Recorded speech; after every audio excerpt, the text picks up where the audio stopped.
Hello दोस्तों, कैसे हैं आप लोग। स्वागत है आप सभी लोगों का आप सभी के अपने चैनल सपोर्टिंग आप फार्मेसी में। दोस्तों, आज का ये वीडियो आप सभी लोगों के लिए बहुत ही महत्वपूर्ण होने वाला है, क्योंकि आज की इस वीडियो में आप लोगों को डायरिया मतलब दस्त की कॉम्बिनेशन दवाइयों के बारे में बताने वाला हूं। और यहाँ पर आप लोगों को अलग अलग प्रकार की कॉम्बिनेशन के बारे में बताऊंगा, जैसे कि according to the patient condition. अगर किसी को केवल डायरिया हुआ है तो डायरिया के कंडीशन में किस तरह की किन किन दवाइयों को मिक्स करके दे सकते हैं। डायरिया के साथ साथ पेट में ऐंठन, पेट में दर्द हो रहा है, तब उस कंडीशन में किस तरह के मेडिसिन को दिया जाता है। अगर मान लीजिए बहुत ज्यादा स्टूल पास हो गया है, शरीर में डिहाइड्रेशन हो गया है, तब उस कंडीशन में क्या करना है, वो सारी की सारी बात आप लोगों को यहाँ पर एक ही वीडियो में पूरा डिटेल बताने वाला हूँ। तो आज का वीडियो बहुत ही महत्वपूर्ण है सारे मेडिकल स्टूडेंट के लिए। वीडियो को पूरा देखना। अगर किसी को कुछ समझ में ना आए तो कमेंट बॉक्स में जरूर बताइएगा। तो चलिए बिना देर किए वीडियो को हम लोग शुरू करते हैं। लेकिन स्टार्ट करने से पहले एक महत्वपूर्ण सूचना यह है कि सपोर्टिंग ऑफ फार्मेसी के इस चैनल पर यह वीडियो बनाया जाता है केवल और केवल मेडिकल स्टूडेंट के नॉलेज को इंक्रीज करने के लिए। तो कोई भी दवा अपने से ना इस्तेमाल करें बिना डॉक्टर के सलाह के। सबसे पहले अगर हम बात करें कि यह डायरिया होता क्या है, देखिए डायरिया को हिंदी भाषा में दस्त बोलते हैं। अगर हम डायरिया को सिंपली डिफाइन करें तो डायरिया एक ऐसा कंडीशन होता है जिसमें पेशेंट स्टूल पास करता है, स्टूल लिक्विड के फॉर्मेट में हो जाता है, एकदम लूज हो जाता है, जो कि दिन भर में 2 से 3 बार स्टूल पास, 3 से 4 बार स्टूल पास करने जा रहा है। तो उस कंडीशन में उस चीज़ों को डायरिया बोला जाता है। समझ गए, हिंदी भाषा में भी लिखा गया है। जो लोग इसको पढ़ना चाहते हैं वीडियो को रोक करके पढ़ सकते हैं। अब हम बात करें कि डायरिया होने का कारण क्या होता है, लोगों को डायरिया क्यों हो जाता है। डायरिया होने के बहुत सारे कारण होते हैं। सिंपली ये छोटी छोटी बातें जानना बहुत ही जरूरी होता है, जो कि आप लोगों को जानकारी रहना चाहिए। देखिए डायरिया होने के कारण की बात करें, बहुत सारे कारण होते हैं। सबसे पहला कारण होता है बैक्टीरियल इन्फेक्शन के कारण, या फिर आपने कुछ मेडिसिन खाया, जैसे कॉन्स्टिपेशन का मेडिसिन हाई डोज में खा लिया, तो उस कंडीशन में डायरिया का भी सिम्टम देखा जा सकता है। या फिर रेडिएशन थेरेपी के कारण भी देखा जा सकता है। या फिर मान लीजिए आपने कुछ खाया, उसकी वजह से एलर्जी हो गया, या फिर आपने कोई अनहेल्दी फूड खा लिया, या फिर आपको इंफेक्शन हो गया टॉक्सिन या फिर अदर ऑर्गेन्स के कारण। तो कोई भी कारण हो सकता है जिसकी वजह से पेशेंट को डायरिया हो सकता है। तो डायरिया होने के एक दो कारण नहीं, बहुत सारे कारण होते हैं। समझ में आ गया आप लोगों को। अब हम बात करें डायरिया होने पर क्या क्या लक्षण देखे जाते हैं। डायरिया होने पर जब बहुत ज्यादा स्टूल पास होने लगता है, सारे लिक्विड बाहर निकलने लगते हैं, तो शरीर में एकदम कमजोरी जैसे महसूस होने लगता है, और इसके कारण वेट लॉस भी हो जाता है, शरीर का वजन भी कम होने लगता है। और क्या लक्षण देखे जाते हैं, फीवर का कंडीशन मतलब बुखार जैसा महसूस होने लगता है, बुखार भी हो जाता है। डिहाइड्रेशन मतलब शरीर में पानी की कमी हो जाता है, ज्यों आप पानी पीते हैं सारा पानी स्टूल के रास्ते बाहर निकल जाता है, तो शरीर में पानी की कमी भी देखा जा सकता है। और इतना ही नहीं, वोमिटिंग मतलब उल्टी जैसा होना, सीवियर पेन मतलब बहुत ज्यादा पेट में दर्द होना, ऐंठन होना, कभी कभी इस तरह के भी कंडीशन देखे जाते हैं। तो यही सिम्टम के बेसिस पर अगर पेशेंट आपके पास आएगा तो वो क्या बताएगा, हमको दस्त हुआ है, पेट में दर्द हो रहा है, बुखार जैसा हुआ है, वही सारी चीज बताते हैं ना। तो उन सारी चीजों को देखते हुए उसके अकॉर्डिंग मेडिसिन को सेट करके उसको दिया जाता है। बस समझ रहे हैं ना आप लोग। तो अब हम आपको बताने वाले हैं मेडिसिन के बारे में कि किस तरह से मेडिसिन को कॉम्बिनेशन में बना करके पेशेंट को दिया जाता है। तो चलिए एक एक करके सारी मेडिसिन के बारे में हम लोग समझते हुए चलते हैं। तो चलिए हम बात करते हैं सबसे पहले मेडिसिन के बारे में। देखिए सबसे पहला जो मेडिसिन है वो है लोपेरामाइड टैबलेट। दूसरा मेडिसिन है नॉरफ्लॉक्सासिन टिनिडाजोल टैबलेट। अगर इनके साल्ट में आप कंफ्यूज हो रहे हैं, लोपेरामाइड तो दिया ही जाता है, नॉरफ्लॉक्सासिन एंड टिनिडाजोल जो कि नॉरफ्लॉक्स TZ के नाम से आता है, वो 9 से 10 रुपए का ये टैबलेट देते हैं। मेडिकल स्टोर पर जाएंगे 9 से 10 रुपए का वो टैबलेट मिलता है। अगर नॉरफ्लॉक्सासिन एंड टिनिडाजोल नहीं है, नॉरफ्लॉक्स TZ नहीं है, तो उस कंडीशन में ओफ्लॉक्सासिन और इंडाजोल टैबलेट को दिया जाता है। समझ में आ गया। तो ये दोनों में से कोई एक मेडिसिन को दिया जाता है। उसके बाद ड्रोटावेरिन एंड मेफेनेमिक एसिड, ये क्या होता है, ड्रोटावेरिन एंड मेफेनेमिक एसिड जो होता है, ये मेफ्टाल स्पास के नाम से आप देखेंगे एक मेडिसिन आता है। वो पेट में दर्द हो रहा है, पेट में ऐंठन हो रहा है, तब उस कंडीशन में इस तरह के मेडिसिन को दिया जाता है। या फिर अगर ये नहीं है तो डाइसाइक्लोमाइन PCM को दे दिया जाता है, जिसमें डाइक्लोफिनेक एंड पैरासीटामॉल भी होते हैं। वो क्या करता है, दर्द के साथ साथ फीवर को भी ये ठीक करने का काम करता है। अगर मान लीजिए किसी को उल्टी हो रहा है, तब उस कंडीशन में क्या करेंगे, ओंडेंसेट्रान मेडिसिन को भी मिक्स करके दे दिया जाता है। ओंडेंसेट्रान हो गया, डोमपेरिडोन हो गया, ये नोजिया एंड वोमिटिंग को रोकने का काम करते हैं। और अगर मान लीजिए शरीर में डिहाइड्रेशन हो गया है, तब ORS को मिक्स कर देंगे।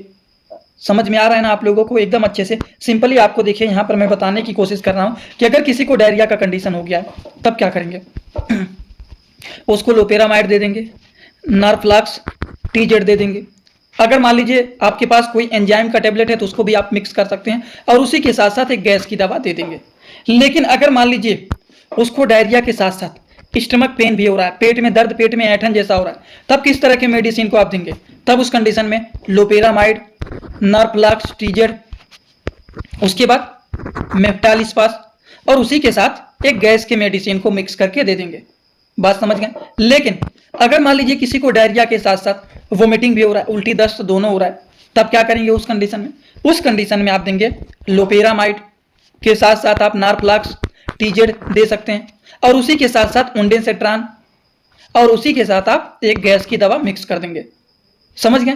ये है डायरिया एंड वोमिटिंग को रोकने के लिए। ओंडेंसेट्रान या फिर डोमपेरिडोन अगर दे देंगे तो वो उल्टी को रोकने का काम करते हैं और लोपेरामाइड, नार्प्लाक्स, टीजेड जो है ये डायरिया को रोकने का काम करते हैं और उसी में गैस की भी दवा को मिक्स कर देंगे।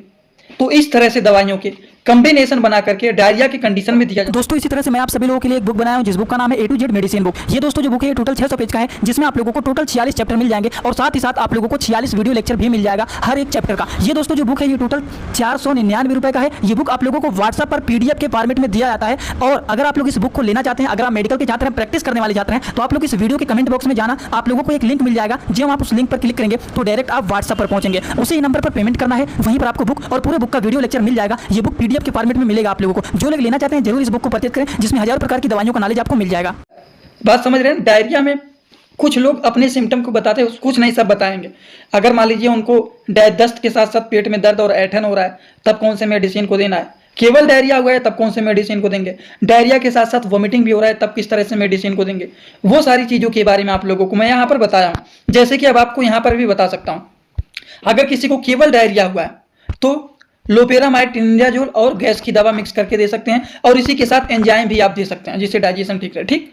और हम बात करें कि अगर मान लीजिए किसी को पेट में दर्द और ऐंठन जैसा हो रहा है, तब उस कंडीशन में आप लोपेरामाइड, नार्प्लाक्स, टीजेड और मेफ्टालिस्पास ये 3 तरह के मेडिसिन को दे देंगे आप। अगर मान लीजिए उसको क्या हो रहा है, डायरिया के साथ साथ वोमिटिंग का भी लक्षण दिख रहा है, उल्टी भी दिख रहा है, तो नार्प्लाक्सेन, लोपेरामाइड ये दोनों मेडिसिन हो गया और उसी के साथ साथ ओंडेंसेट्रान और एक गैस की दवा को मिक्स कर देंगे।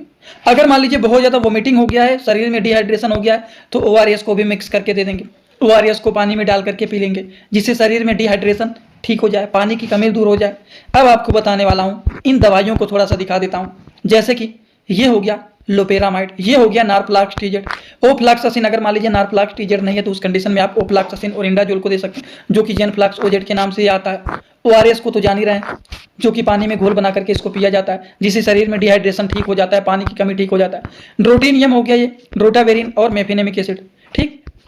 डाइसाइक्लोमाइन हाइड्रोक्लोराइड और पैरासीटामॉल इसमें होता है, जो कि दर्द और बुखार दोनों चीजों को ठीक करने का काम करता है। मेफ्टालिस्पास को भी आप इस कंडीशन में पेट में दर्द हो रहा है तो दे सकते हैं। उल्टी में ओंडेंसेट्रान, ओंडेम MD4 को मिक्स करके दे सकते हैं और डोमपेरिडोन डिस्पर्सिबल टैबलेट, ये दोनों मेडिसिन नोजिया एंड वोमिटिंग को रोकने का काम करता है, तो दोनों में से कोई एक मेडिसिन को दिया जाता है। इन दोनों में से भी कोई एक मेडिसिन को दिया जाता है, दोनों नहीं दिया जाता है, कोई एक दिया जाता है। ठीक। तो इस तरह से मेडिसिन के कॉम्बिनेशन को बना करके दिया जाता है। लेकिन अगर मान लीजिए इन डायरिया में एसिडिटी को कंट्रोल करने के लिए, देखिए जब मैं कॉम्बिनेशन आपको बताया हूं तो एसिडिटी अगर मान लीजिए होता भी है तब किस तरह के मेडिसिन को मिक्स करेंगे वो चीज मैंने पहले ही बता दिया। तो डायरिया में एसिडिटी को कंट्रोल करने के लिए अगर मेडिसिन कोई दे रहे हैं तो पेंटाप्राजोल, ओमेप्राजोल, रेबिप्राजोल या फिर सिंपल अगर कम से कम सस्ते से सस्ते दवा को मिक्स करना है तो इसी लायक 150 mg या फिर 300 mg मेडिसिन आता है, उसको आप मिक्स करके दे सकते हैं। बात समझ गए? इसमें तो डाउट नहीं होगा आप लोगों को।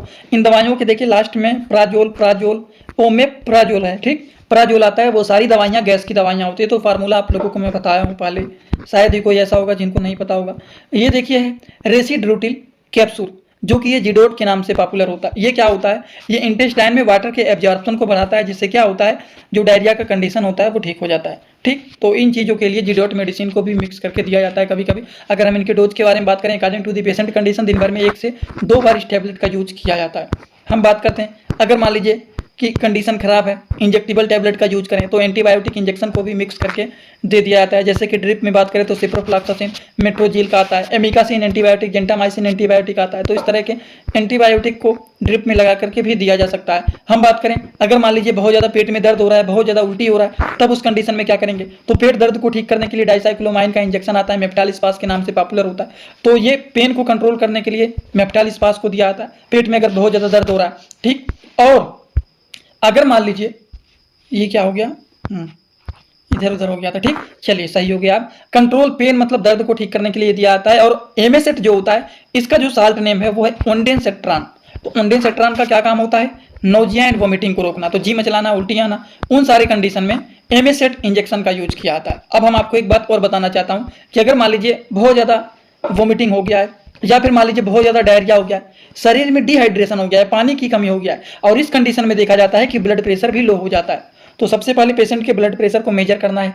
अगर लो हो जाता है, नॉर्मल है, तो उस कंडीशन में आप दे सकते हैं। लेकिन अगर किसी का हाई है तब उस कंडीशन में इस तरह के आईवी फ्लूइड का नहीं यूज करना है। हम बात करें जैसे कि नॉर्मल सैलिन हो गया, डेक्स्ट्रोज नॉर्मल सैलिन हो गया, रिंगर लैक्टेट सॉल्यूशन हो गया, तो इस तरह के जो आते हैं normal saline, dextrose normal saline, ringer lactate solution, इनमें से कोई भी एक यूज किया जाता है। क्यों यूज किया जाता है, maintain low blood pressure and dehydration, मतलब लो ब्लड प्रेशर है उसको मेंटेन करने में, शरीर में पानी की कमी हो गया है उन सारी चीज़ों को नॉर्मल करने में इस तरह के आईवी फ्लूइड का भी यूज किया जाता है। तो आई होप आप सभी लोगों को ये सारी बात एकदम अच्छे से समझ में आया होगा। शायद ही कोई ऐसा होगा जिनको आज का वीडियो नहीं समझ में आया होगा। अगर आप लोगों को ये सारी बात समझ में आया हो तो आप सीधा सीधा कमेंट बॉक्स में आएंगे और अपना फीडबैक जरूर देंगे कि आज का वीडियो समझ में आया या फिर नहीं समझ में आया। और एक बात, जो लोग हमसे इंस्टाग्राम में जुड़ना चाहते हैं वो भी जुड़ सकते हैं, छोटे छोटे कंटेंट वहां पर भी बनाता रहता हूं, जुड़े रहेंगे तो बेनिफिट मिल सकता है। जुड़ने के लिए सिंपली जो चैनल का पूरा नाम है सपोर्टिंग आप फार्मेसी, सर्च करेंगे तुरंत मिल जाएगा। आप वहां पर फॉलो करके हमसे जुड़ सकते हैं, कुछ भी पूछना है, कुछ भी बताना है, छोटे कंटेंट बने हुए हैं वो सारी चीज देख करके शेयर कर सकते हैं और भी बातें कर सकते हैं। आज का वीडियो यहीं पर होता है complete. Thanks for watching, like comment share and subscribe this channel.